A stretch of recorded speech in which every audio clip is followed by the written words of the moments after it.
Hey, how's it going? I this may be a long one. I'll just mention that up front. First, I'll ask you to look at my signs.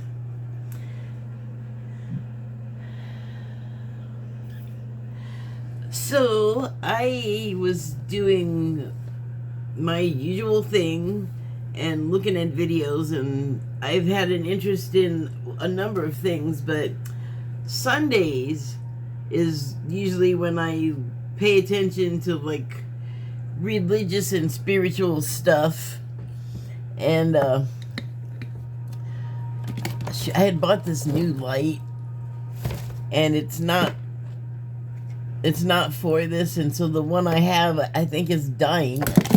And also it does this where it's like God, a pain in the butt to get it to be where I want it to be. And of course, because I'm a brute, I had broken the mount, so I can't. It's just an uncooperative little thing. Oh gosh, what was that?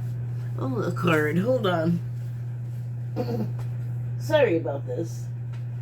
Okay, so God, I guess I'm nervous to talk about this or something. I don't know why. I just hit my knee. Yay. Doing it all.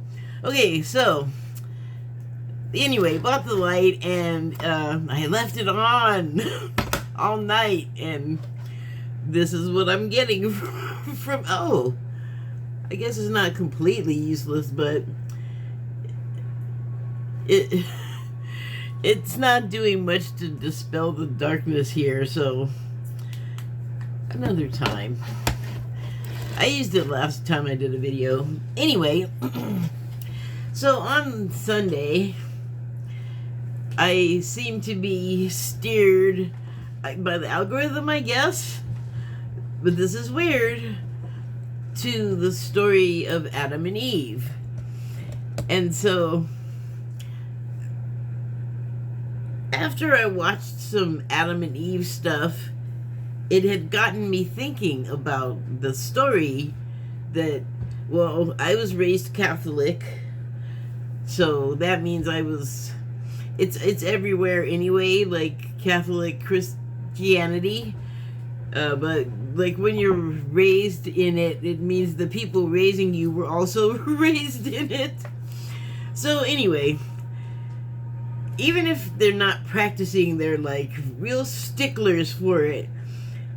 And what I have found as an adult is I've done way more scrutiny of the whole sort of structure, the religion and the Bible and other discoveries like scrolls and all kinds of stuff.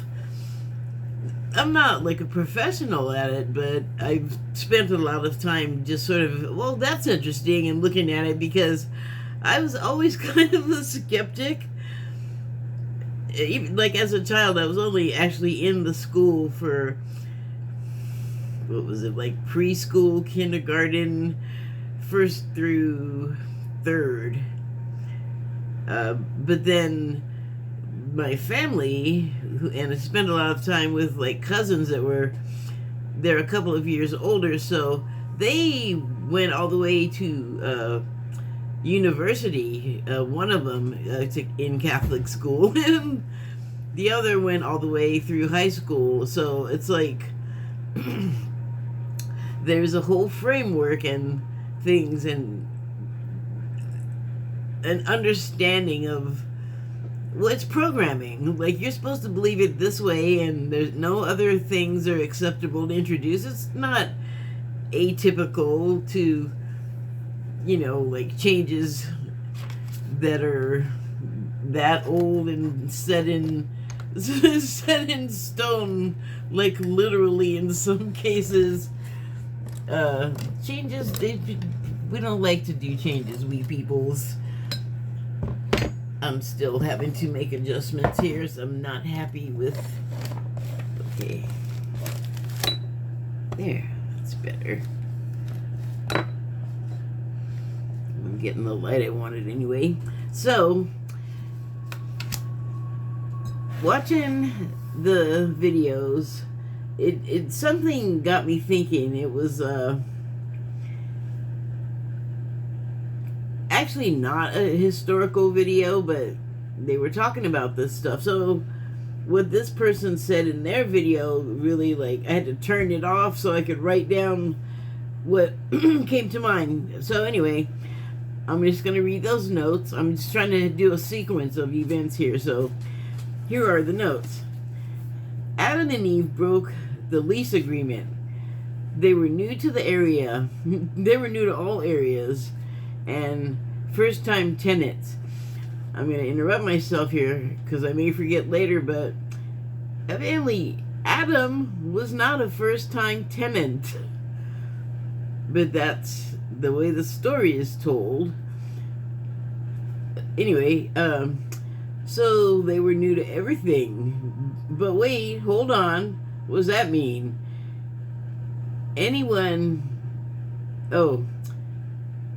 Adam had a mate prior to Eve. The X hardly anyone talks about. More so today, especially, I'm sure, with the advent of YouTube. It's getting so much more information to so many more people than, like, going to college. You don't have the instructor and the whatever prestige, but it doesn't make the information non-informative. So, hardly anyone knows about her, but in a nutshell, she was rebellious. She wanted equality, and I imagine she asked questions and had opinions too. Her name was Lilith.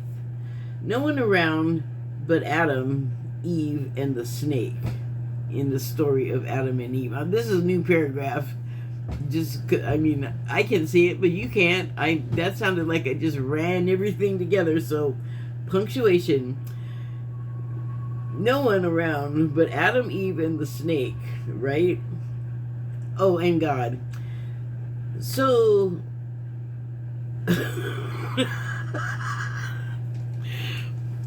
every time I do this now, I'm having to correct what I wrote, like, on the fly, and I don't know how. Thank God I know what I'm talking about, because this is nonsense right here. Okay, let me get that taken care of. Oh, that was right. Oh my, I'm just, okay, anyway. So, no one there, no one around but Adam, Eve, and the snake, apparently, according to the story, and then, like, God somewhere. Because God omnipotent, remember, don't forget that. Because you're not supposed to. So, I tried to correct the wrong one. So where did the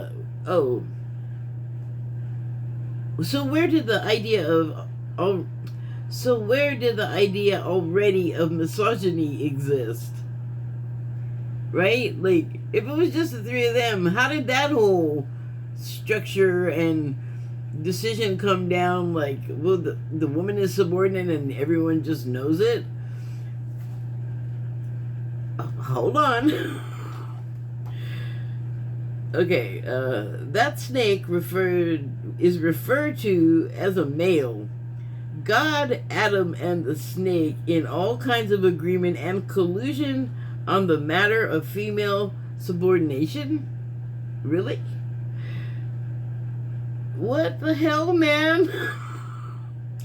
Lilith had to go, and so she did. She left herself. She was like, I can't do stuff, like, you guys get to do everything, but I can't do nothing. I'm out of here. Can relate.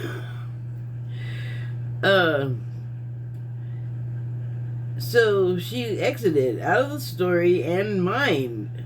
So then it's back to the drawing board with the fellas, I guess. Alterations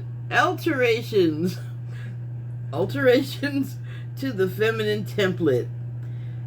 Back to the drawing board. First, though, before we get into three dudes creating the female parameters,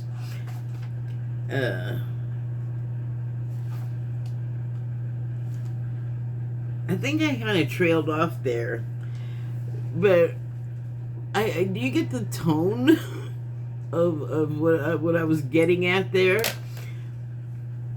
So I started asking the question, how does this stuff just pre-made, like all of these ideas are already like, all the dudes are in on it, right? And so I trailed off and I go back to watching stuff, and then some of the next things I see address this very issue. Pre-Adamites. Ever heard of that if you're looking into this kind of stuff? What does pre mean? Before Adamite. Adam who? Adam and Eve. Adam, that's who.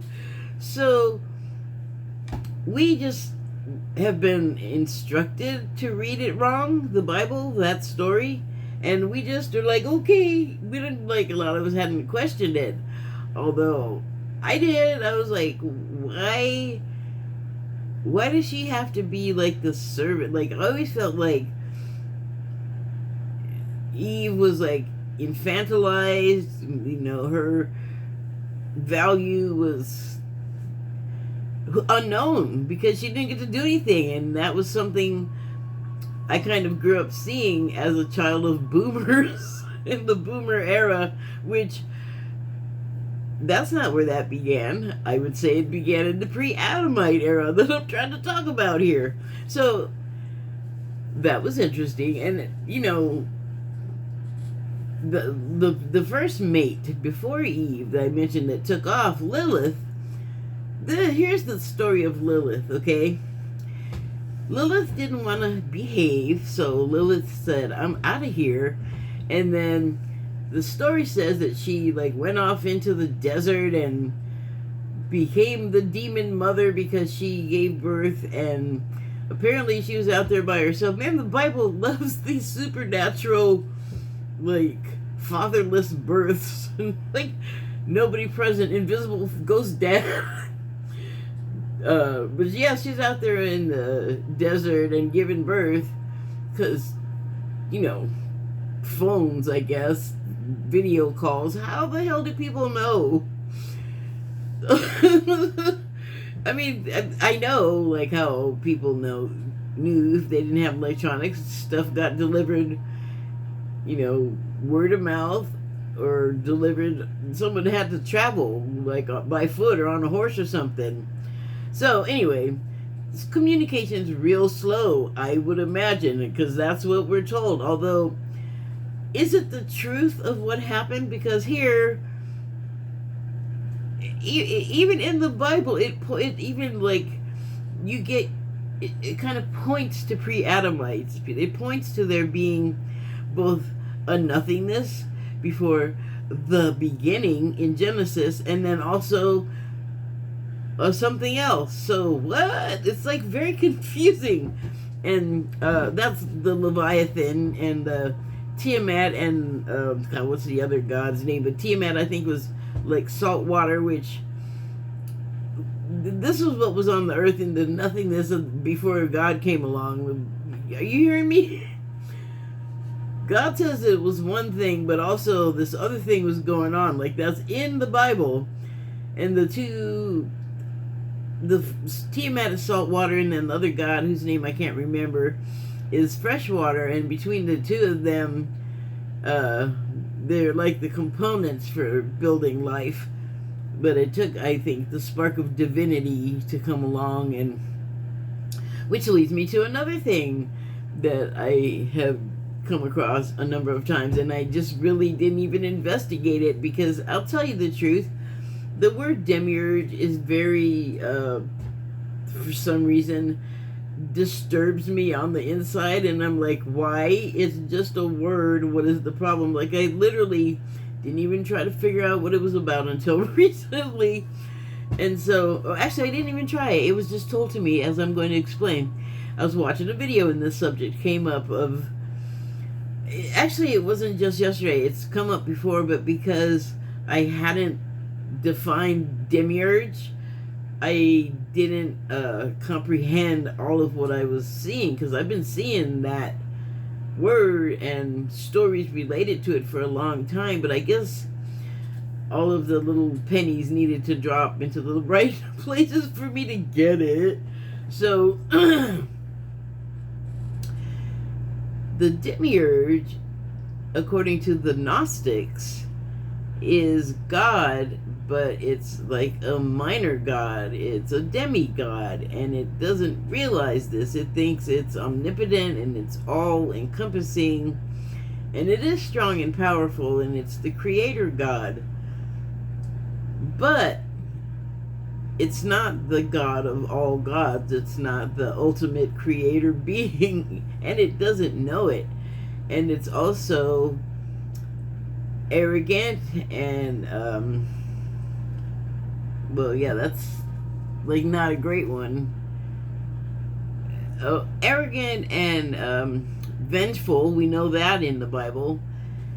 And so it's like that right there is contradictory. Ever since I was a kid, it's like it's supposed to be all this love, and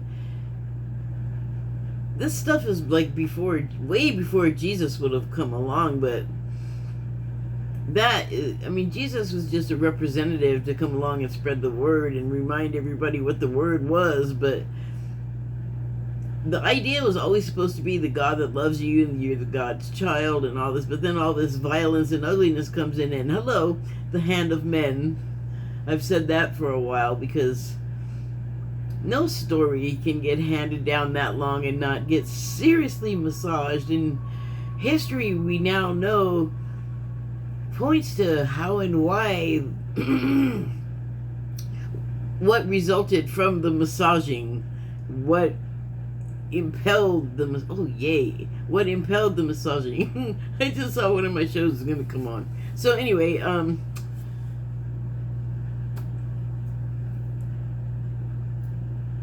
the story is so old and has been so like messed with.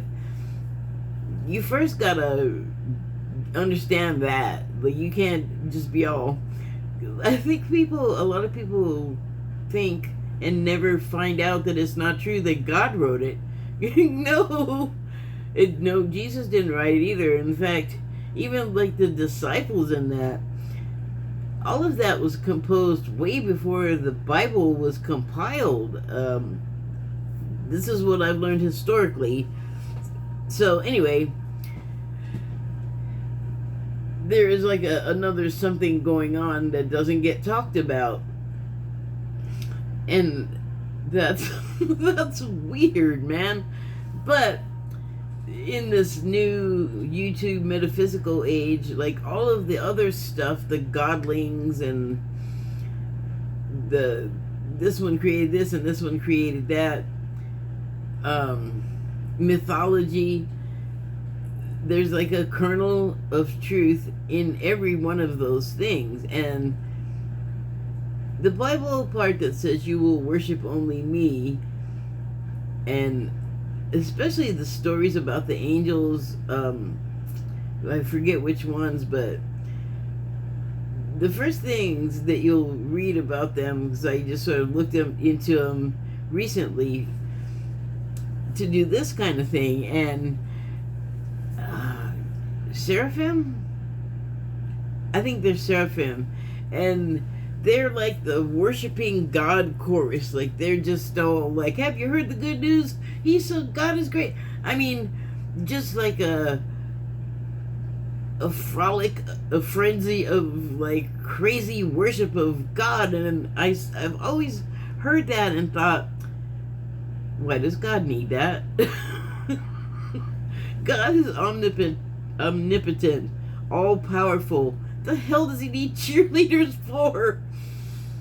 And so, especially as an adult, that question has deepened. Like, what the hell? That sounds nothing less than a dude, like just some dude that needs that. And again, the hand of man, that just takes so much of the magical,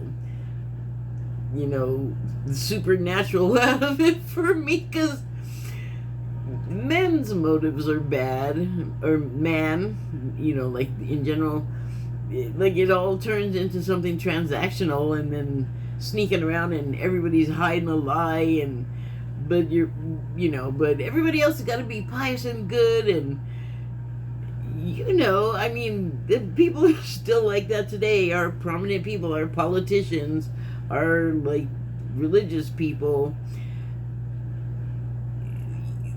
Not only do we like put them on a pedestal and build them up, they build themselves up. And most of what I just said about those activities for those people, they're not supposed to be doing that stuff.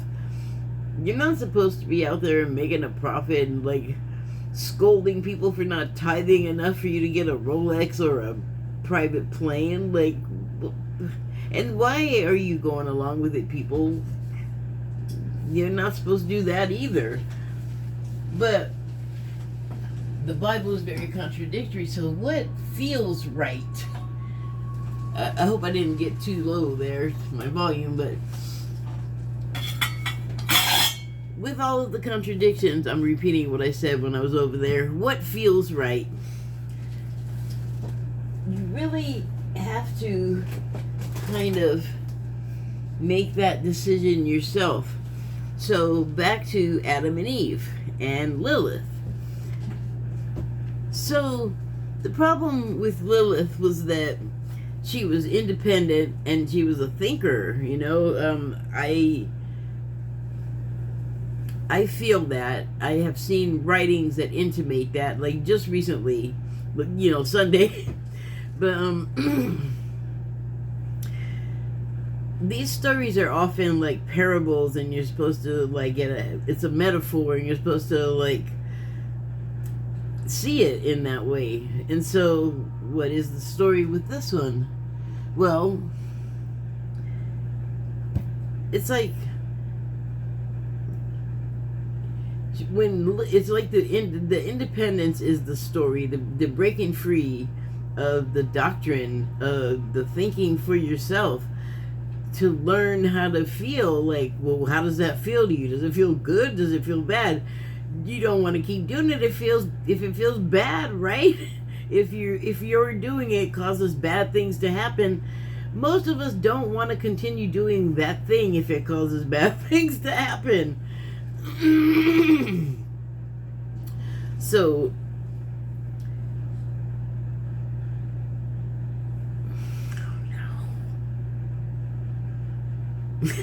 lost my place.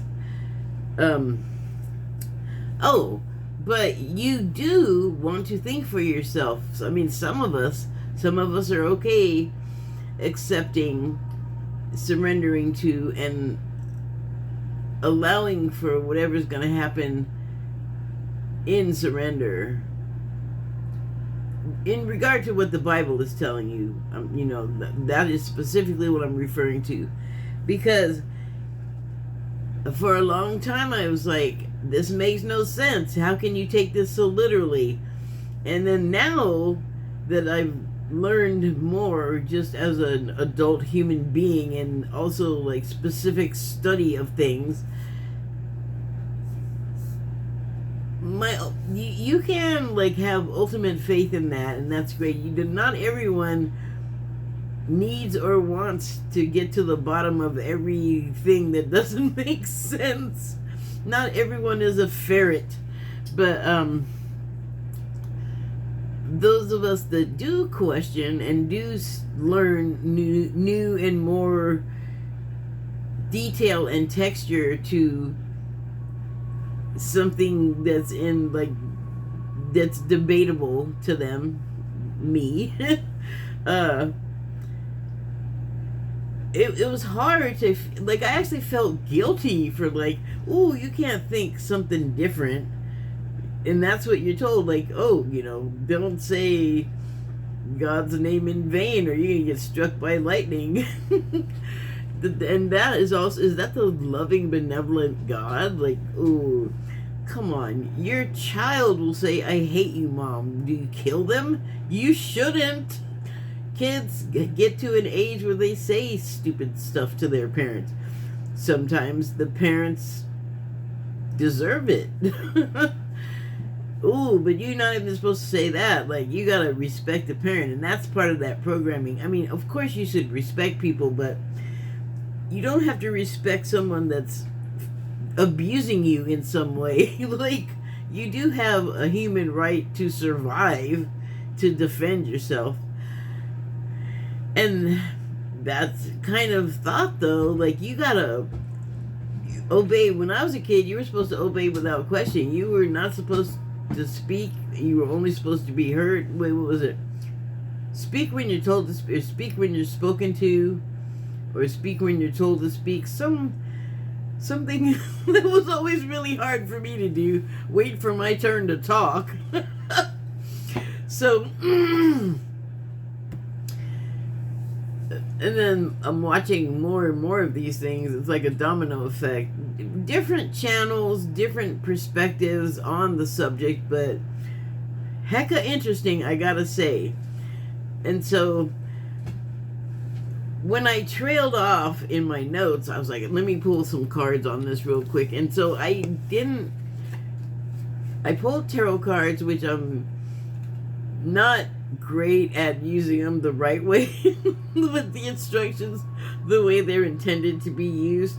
But I did for this because I was like, I'm not sure I understand how these make sense for my feelings on the whole Adam and Eve story. And so when I pulled them, I was just like, okay. I looked at them. I don't know what I'm supposed to do with this right now. I'm just gonna meditate on it, go sleep for the evening. Like, I did a lot of stuff in between now and then. And then I came back this morning and watched some more stuff for inspiration. But I decided to just do the cards as the most traditional way possible. And so here I go. First card I pulled from the Light Seers deck is the Ace of Wands. That you look at the picture there, it seems to be a woman, which is good since we're talking about women. And I mean, women's independence and freedom from definitely like the, I'm sorry, but subjugation of the men in this story. Because when I was learning about Jesus and the Essenes, one thing that came out through the person being regressed was that depending on your status, like, men always got more than women, more respect, more notice, more material, whatever. But even then, there was a hierarchical pyramid. So your poorest guys and their families, the women, like, you got to learn how to cook and take care of your family. Like, maybe you'll be like an herbalist or some kind of naturalist, so you know you can have medicine and treat your family and also feed them. And then, like, the next level up might be like a craftsman, so then they do business, so then they get to learn math. But men generally learned basic math so that they could trade for their families. Women didn't get to learn that unless they were just paying attention or somebody actually taught them. Like, any kind of situation like that, I would imagine. So, okay. And this goes so far back. I had a theory, but now with this pre-Adamite thing stewing around in my brain, I gotta rethink that stuff. But I would love to know, what the hell did a woman do to these people that this has gone on so long that it just like, it's like herpes. It goes away and women get to be a little freer. And anyway, I don't want to get all sidetracked because I don't want to take forever. Okay, so first card, Ace of Wands. Where is that? That's not it. There it is. Ace. The ace is a sign of new beginnings and potential. Lilith leaving the garden. Like, just saying, I ain't doing this. This is not working for me. I am gonna go. If you're a dude that says, hi, do you like Thai food? To see if you're going to correct him or not. And if you correct him, you're a horrible witch woman. Get out of here. You can't have a little, like, a woman can't say something to you. Like, you're going to feel that low about it. Like, man, your self-esteem is about this big. I'm even talking about a wiener. I'm just like, you need that? Are you the god that needs a chorus of Welsh, a, a chorus of worshiping Welsh angels? Not Welshmen. I don't understand them well. Just angels, but worshiping. Do you need that to hold you up? You have status. This dude has had like status in some way or another all of his life, and I guess it was just never good enough. He had to call it Thailand. I like Thai food, and I hear Trump doing that now too.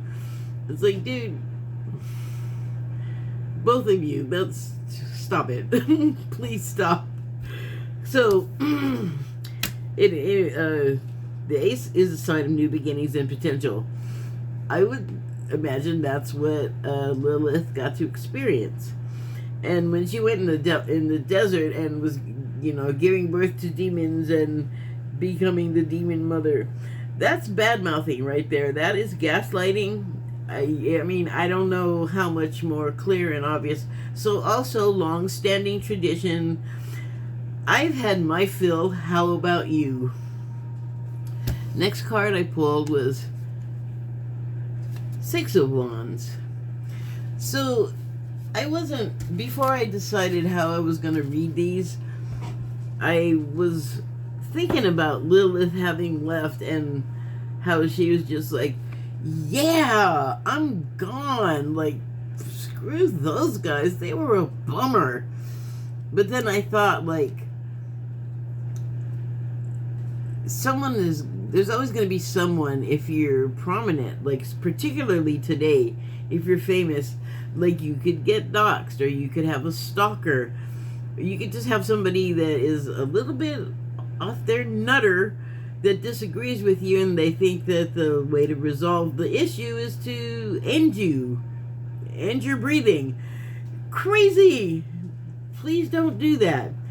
But I did have that thought, and so for the first time I was noticing that in the crowd here,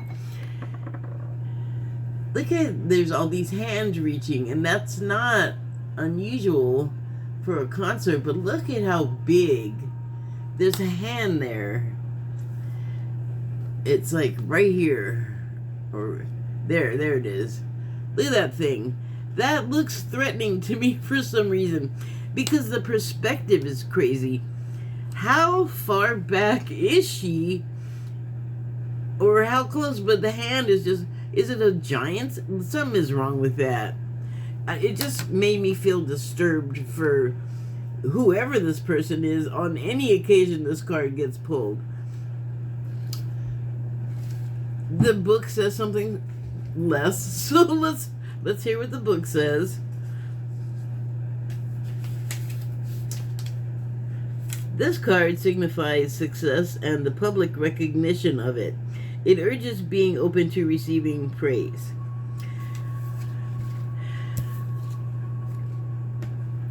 Girl's finally getting her right notice. Like, now, all of us. Like, this, she got called every kind of dirty name in the book. Like, she became, I think, falsely the mother of demons. If she had kids, they made it sound like in the stories that she was having these kids, and she's just out there in the wilderness by herself with like tumbleweed straw in her hair and all sandy, and I doubt that was the case. Those people lived in that environment. I just think that in this particular story, there's a lot more story than historical retelling. But these days, particularly with like the Opus Dei Supreme Court that wants to, turn women into like footstools or something. No mouth, no talkie, no voice. Probably still want a mouth, a lot of guys, but no voice. And it's been a really long time that we've been like the whipping dog, the whipping boy of like just the big scapegoat woman. It's like, what, we do nothing? It's like, if you don't have kids but you've been taking care of kids and it's your passion to like have like a child care, like a daycare, or to become a teacher or a physician for like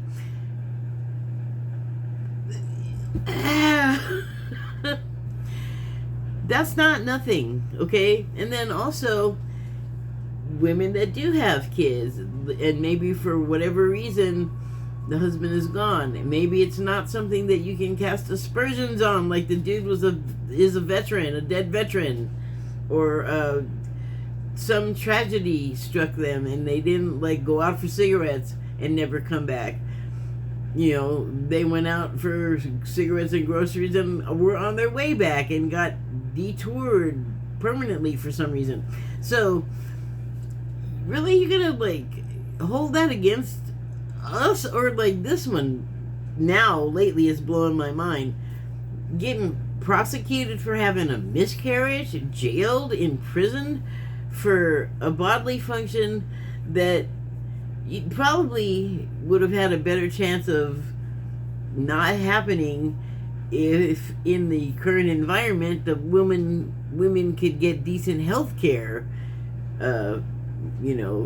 feminine health care, reproductive health care. Like I have a feeling since they put her in jail for having a miscarriage, they did not provide her health care. That's kind of like the tide of the red states these days.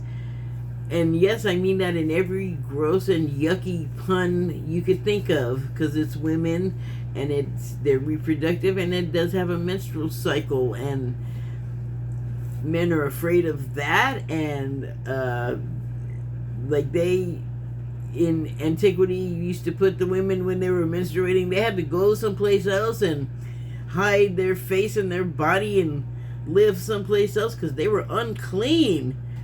Yeah, that dirt makes your children's, Dumbo. Your children's sorry. Maybe Dumbo was a little bit harsh. The next card I pulled was the Seven of Pentacles. So, I mean, I don't really need to read what this one is about. It's about the long game. It's about planting seeds and, the period of time that you have to wait for them to grow. You can't really do much but sit there and wait until the sprout of green pops up. But I will actually read what the book says. With the public access of the with the public success of the six, competition is inevitable. This card represents the struggle to maintain position. So, wow, okay, like, is this Wands? It is Wands. I'm not in the right area. Sorry about that.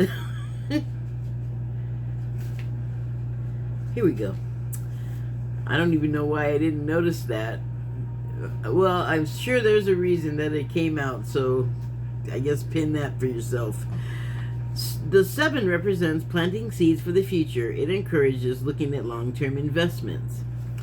Kind of what I said, but maybe the investment is all of the eons women have been waiting their turn to be exonerated, basically, for whatever the hell the crime was. Like, I don't even know. Like, oh, the woman is a Jezebel, she cheated. Oh, men don't do that? Excuse me? What? So, okay, the next card I pulled was, that's so funny, it looks like Keg of Cups. King of Cups. And, this to me, just my impression is that this is a person that's just fine with their emotions and having them and regulating them well, and also being like a thoughtful figure of authority. So what it says about the King of Cups in the book, where's the cups?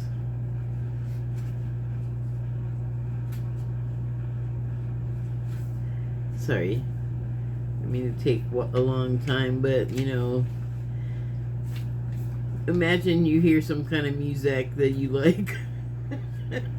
Since I'm not allowed to share what I'm listening to anymore. Come on, man, where are they? There they are. What was it again? King. How could I forget already? Because I was looking at so many suits, I forgot who I was. Oh, there's a little music for you. The King fanfare. The King represents full control of one's emotions and the ability to balance them with logic. Well, I kind of said that. It indicates someone who is mature and diplomatic. So, these days, especially with for some reason, the decision the conservatives in the United States, on the Republicans, on the right, for some reason they've decided to take this, we're just going to be as awful as we want to be. Because it's the right thing to do. Like, and we're the ones that are going to tell you it's the right. Listen, no, don't do that. That's not working. It's working against you.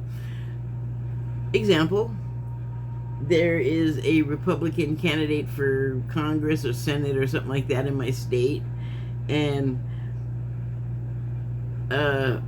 he's got like a background, like a Boy Scout, and served in the military, and great, that's, you know, admirable. But evidently he is aligned with groups like the Proud Boys and others of that ilk, and interacts with them like as a politician, and that's, I don't like that. That's very Jan 6-ish. That didn't go over great for like anybody, except for the election did go through the way that was intended, so that was good. I mean, that was weird. But this guy, it's just like a clip of some interview, but he's, part of what he says is that he just doesn't think that you should have an abortion. That's what he says, verbatim. I don't think you should have an abortion. And I'm like, I don't think you're in my family. I don't think you have a say. I don't think you should still be talking. Stop. Shh. And his own campaign, that is the selling point. Like, that is the main thing they put out there. And I'm like, good job. Because nobody wants you, and that's the surest way to not get elected, is to interfere in that way. So, currently, a lot of people are under the impression that they can just dictate to some stranger what they're supposed to do. And don't, like, I didn't ask for it. I didn't ask for your opinion. We didn't talk about it. We have nothing to talk. There's no we. So it's like, it's just a weird thing. I hope that this is the day and age that we don't put up with it and it doesn't prevail like it has in the past, because nobody wants that. Okay, so the next card I pulled was the Sun. Well, that's a very happy card. That's like another new beginning thing, but a bright, hopeful, like, everything's on the table, like, rejoice. Look at her. She is rejoicing. Although, the sun is so big, or the planet is so close to the sun, that she may be being affected by electromagnetic or coronal mass effects. She's really whooping it up. I don't know. But yeah, happy. Very happy. I don't disagree. Don't put words in my mouth.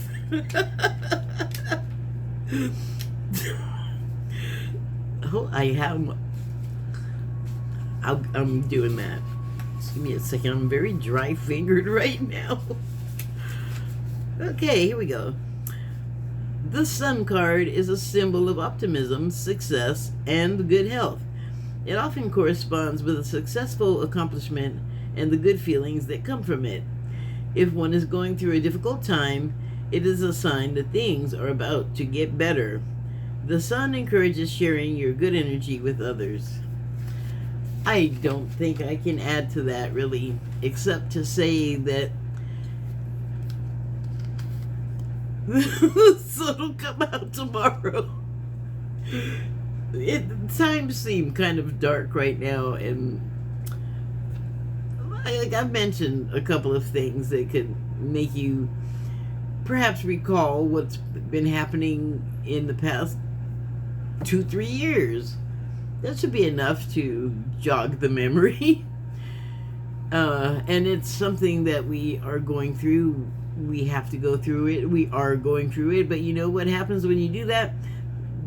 When you go through something, you get through with it eventually. Like there's an end in sight. Rejoice. And the last card I pulled was the Fool. And well, she's just a bold little brassy little person, isn't she?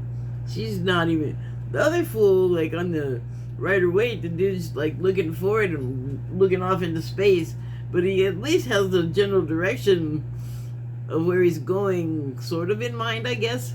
This person is just like, I suppose, also doing the same thing, but that's like a trust fall situation. She's not even jumping off the cliff. That's kind of, I mean, well, I guess that's as much, it's the same thing, obviously, but I don't know. I just feel like there's a deeper level of trust that, like, what else could happen to a woman now? Like, we've been through it all, and look at, she's dressed.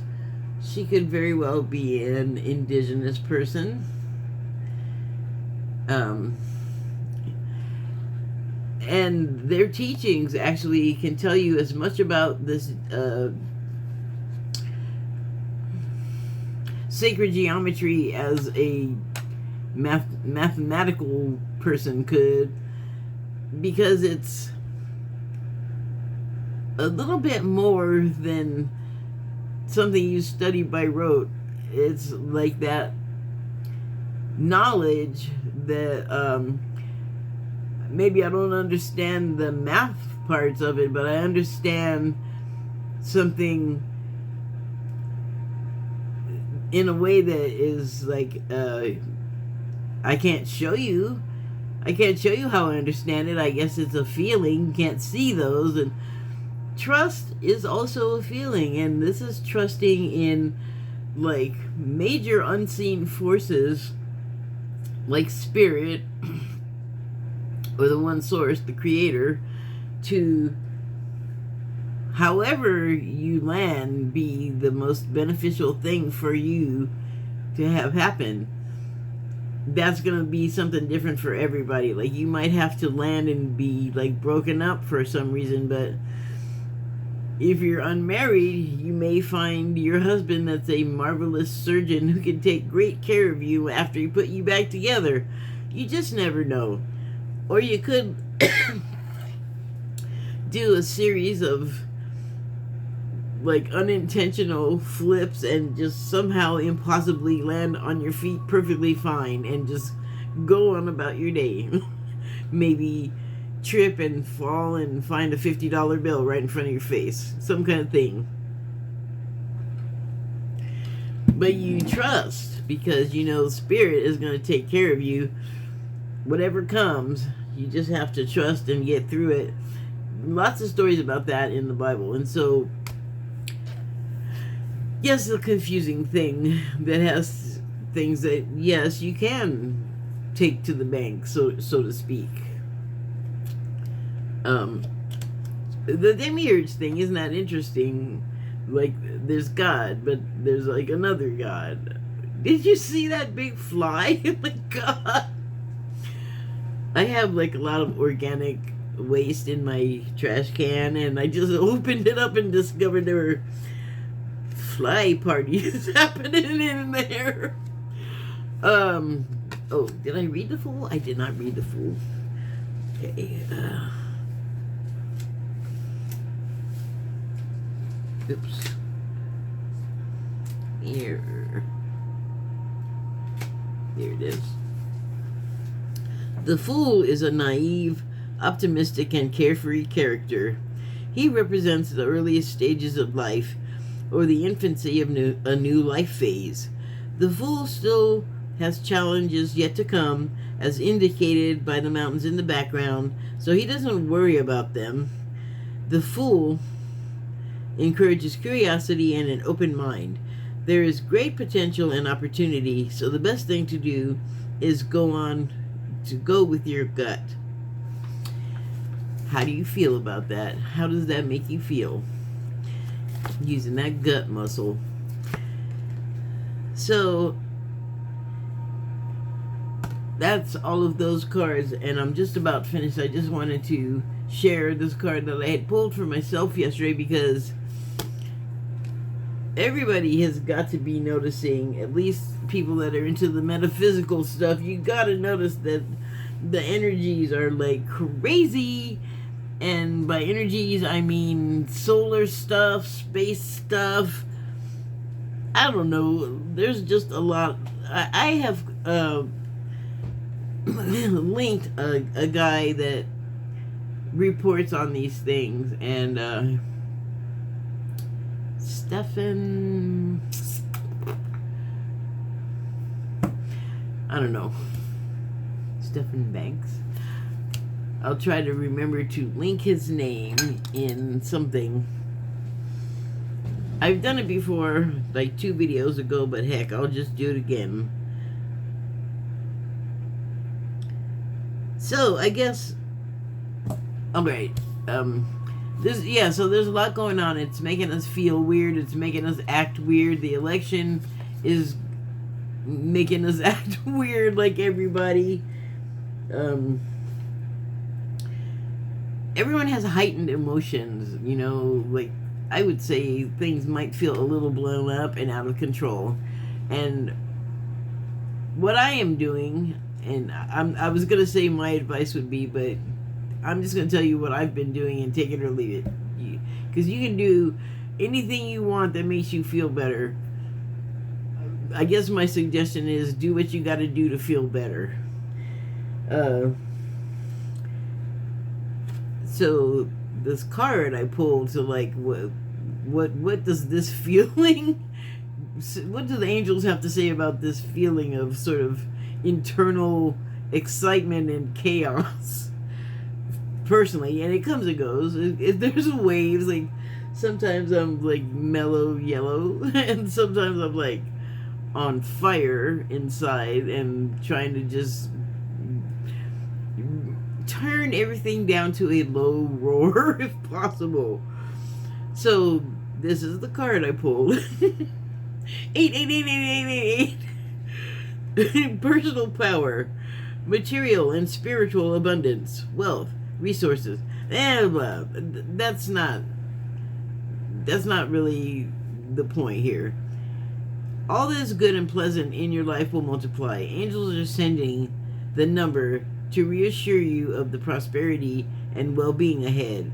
Your surroundings will treat you with admiration and respect.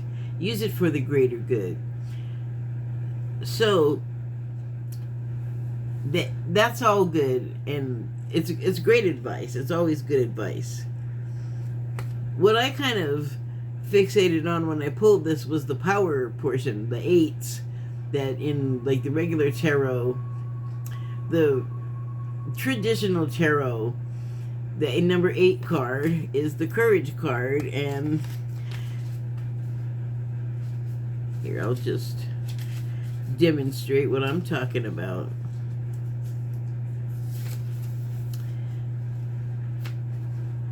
That is what the 8 card in the tarot looks like. And you can see there is a woman. The theme is female today. And she's demonstrating that she has strength over this beast, which could represent whatever the beast might be for you. What's up? In your life. And like I said, there's an 8 on top of her head, which is infinity.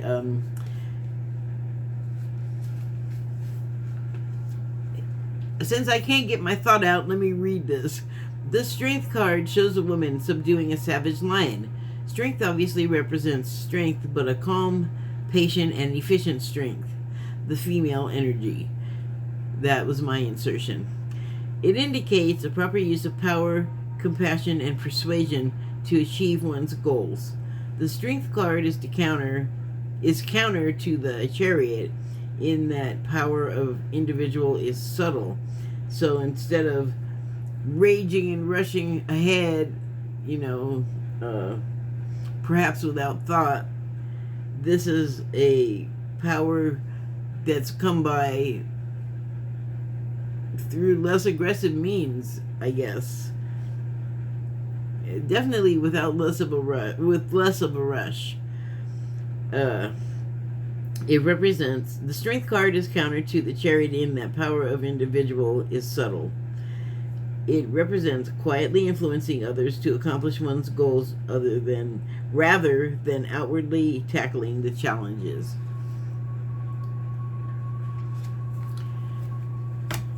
Oh, that's what I've been trying to do. I've been like turning down the heightened part of the emotional factors that I've been feeling, and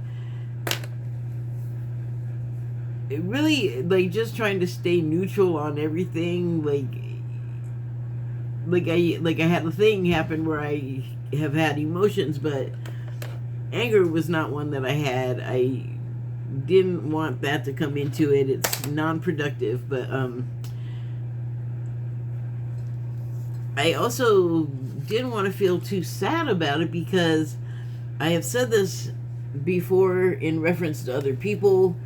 I have not had that many occasions to use it on myself, and it didn't feel great, but it's sort of a maxim that I came up with, and it is, you can't lose what you never had. So it didn't feel great, because it was a situation where like I really wanted to have what I didn't have, because I had never had what I didn't have, and I still didn't have it. Thought I did, was led to believe I did, and perhaps I could have, except for there was a couple of things that I was like, I'm not doing that. I've done it, I don't like it. I've offered alternatives so that I don't have to do it, and I hear you, and then nothing changes. And so like I said, I ain't doing that no more. And if it means that it has an end to something, but an end is another way of saying a beginning. And I do have like a feeling of sadness about it, like a little bit of loss over it, but at the same time I have my little list over here to remind me, like, what you didn't have, but here's what you did have that you also wasn't working for you. So you did a good thing, feel powerful, you stopped your heartache for yourself, which I'm like, I don't know why I'm having such a hard time like giving myself an Atagro for that. Like mourning the loss of something that never was is not sane. And that's what I feel like I was doing. or I would be doing. But that's also crazy because regardless of the reality of the situation or what things were real or real enough or not, I had developed feelings. So you kind of can't completely deny that. And it's taken some strength not to give in to like despair and sadness, because that already happened like while the thing was going on, which was another thing that I said, I am not doing this anymore either. I'm supposed to be happy. This is, yeah, like too many things were just not right. But habit and programming landed me in a place where I've just been having a real hard time digging out of, because of just ways that I used to react. And I'm like, I'm not doing that anymore. I ain't doing that. So that was a long ramble that I got from Adam and Eve, and dang it, I wanted to be under an hour. Okay, thank you and good night.